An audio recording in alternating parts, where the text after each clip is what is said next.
Imagine walking into a restaurant, nervous for a blind date, only to find out you were set up as the joke. What would you do?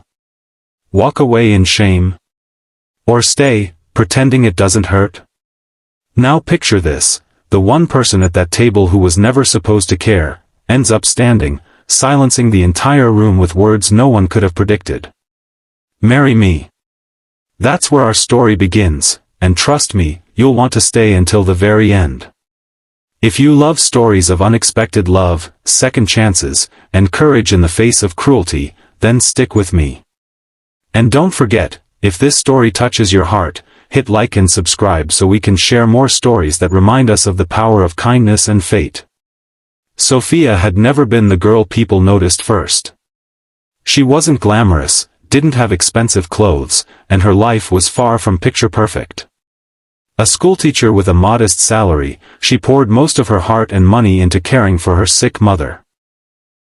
Friends weren't many, and she had grown used to sitting at the edges of gatherings, invisible to most. That's why, when some co-workers insisted they'd found her the perfect blind date, she allowed a tiny spark of hope to flicker. Maybe, just maybe, life was giving her a small chance at happiness. But hope can be a dangerous thing in the wrong hands. The evening of the date, she wore her best dress.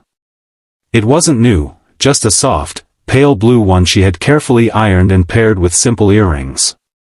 She rehearsed her smile in the mirror, telling herself she was enough, even if her heart argued otherwise. When she walked into the restaurant, she spotted a table with several people watching her. Their eyes darted between her and a man in a dark suit seated at the center. She didn't know it yet, but this was Daniel Hayes, one of the most powerful CEOs in the city, a man whose name commanded entire boardrooms.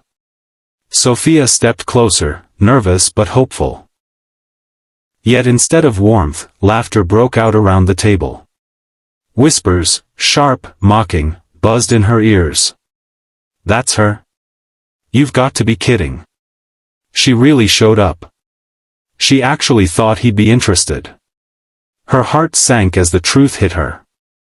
This wasn't a date, it was a cruel setup. They had chosen her, the quiet, overlooked teacher, to humiliate for their amusement. Every second felt like a punch to her chest. She wanted to run, to disappear before the tears betrayed her strength, but then, something shifted. Daniel, the man at the center, hadn't laughed.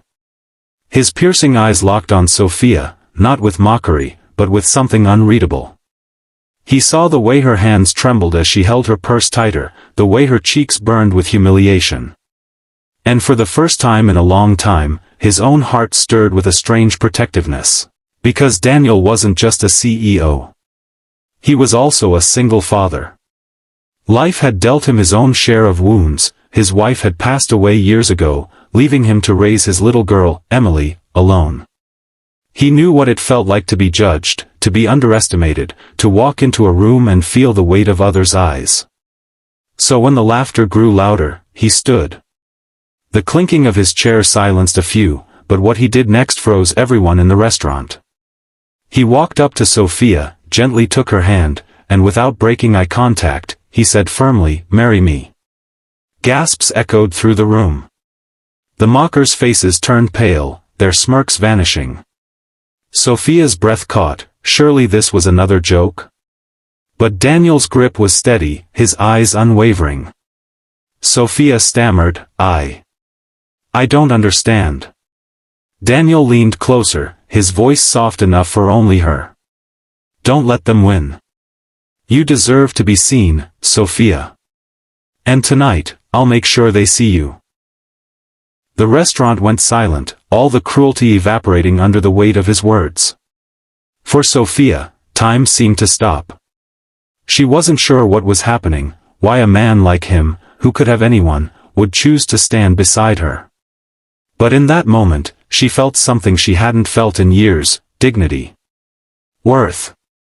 She didn't say yes to marriage that night, of course. But she did say yes to sitting with him, to sharing a meal where for once she wasn't the butt of the joke but the center of someone's genuine attention. Over the next weeks, Daniel sought her out. Not as a publicity stunt, not out of pity, but because he was genuinely intrigued by the quiet strength she carried. He introduced her to Emily, his daughter, who warmed to Sophia almost instantly. Emily saw in her the kindness that had been missing from their home. Challenges weren't absent. Sophia battled insecurity, wondering if she could ever fit into Daniel's high-profile world. The same people who mocked her that night spread rumors, calling her a gold digger, saying she was beneath him. Daniel, too, had his board questioning his choices, urging him to find someone of his class. But love has a way of standing tall when tested. Daniel never wavered.